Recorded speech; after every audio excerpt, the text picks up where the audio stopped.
किसी शहर में एक दिन एक महात्मा प्रवचन देने के लिए आए थे।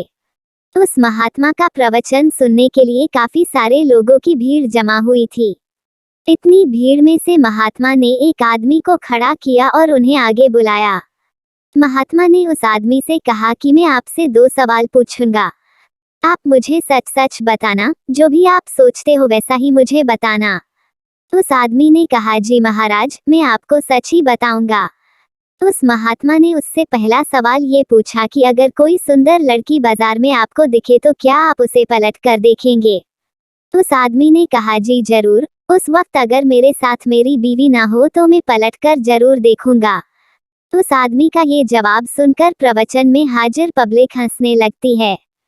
तभी महात्मा जी ने उस आदमी से पूछा कि आपको उस लड़की का चेहरा कब तक याद रहेगा? उस आदमी ने कहा, मुझे वो चेहरा तब तक याद रहेगा जब तक मैं उससे सुंदर लड़की न देख लूं। उस आदमी का ये जवाब सुनकर वहां हाजिर लोग फिर से हंसने लगते हैं। फिर वो व्यक्ति बाद में बोलता है कि ज्यादा से ज्यादा मुझे वो लड़की 2-3 दिन तक याद रहेगी। महात्मा जी ने कहा, अच्छा ठीक है। अब मेरा दूसरा सवाल आपसे ये है कि अगर मैं आपको एक उपहार दूं और मैं आपसे कहूं कि आपको ये उपहार दिल्ली में एक अमीर बिजनेसमैन रहता है उसके घर तक पहुंचाना है, तो क्या आप मेरा ये काम करोगे? उस आदमी ने कहा, जी बिल्कुल, क्यों नहीं, जैसा आप कहो वैसा मैं करूँगा।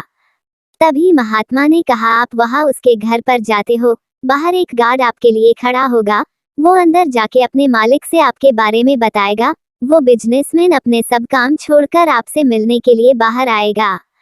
सिर्फ इतना ही नहीं, वो बाहर आकर आपसे उपहार लेके आपको अंदर आने के लिए कहता है और आपके मना करने के बावजूद भी वो आपको अपने घर में लेकर ही जाता है। फिर वो बिजनेसमैन आपसे खाना खाने के लिए आग्रह करता है। आपके मना करने के बावजूद भी वो आपको खाना खाने के लिए मनाता है। आपके लिए अलग अलग कई सारे पकवान बनाए जाते हैं और आपको खिलाया जाता है। फिर आप अंत में घर जाने के लिए आज्ञा लेते हो। वो बिजनेसमैन आपको छोड़ने के लिए अपने ड्राइवर को साथ में भेजता है। आप बहुत खुश हो जाते हो। इतना बोलने के बाद महात्मा उस आदमी से पूछते हैं कि अब आप बताइए कि आपको उस बिजनेसमैन का चेहरा कितने दिनों तक याद रहेगा? तब उस आदमी ने कहा कि महाराज, मुझे उसका चेहरा जिंदगी भर याद रहेगा। इस कहानी से हमें यही सीख मिलती है कि हमें जीवन में अपनी सुंदर छवि बनाने में ध्यान देना चाहिए, न कि सुंदर चेहरा।